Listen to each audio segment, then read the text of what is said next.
It's start of the day now. We want to turn our oven on, get it warmed up, ready for our holding.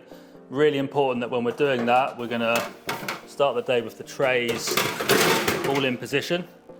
And we want to make sure we've got some water in our little water bath at the very bottom, just below the little notch in there. And then we'll fully load it with our trays.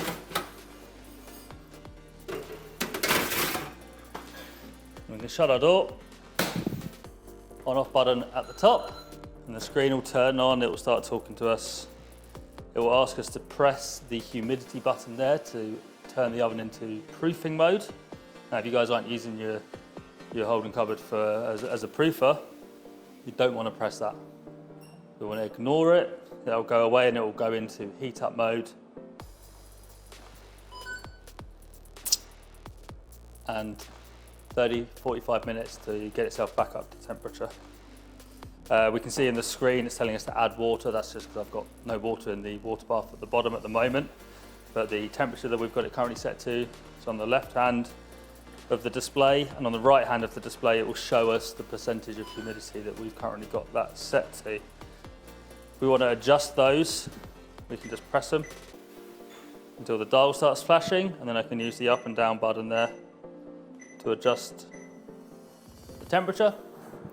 If I want to adjust the humidity, the same again, we'll press it and then up and down on the display to adjust that. This is a 5-shelf unit, so we've got 5 timers available here. They would normally correspond button 1 for the top shelf, shelf 1 all the way down to shelf 5.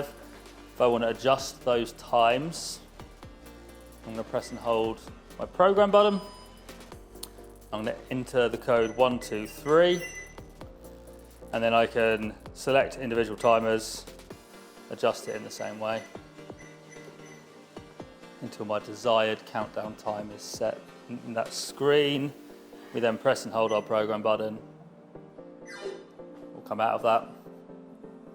And that's setting up our Henny Penny Smart Hold.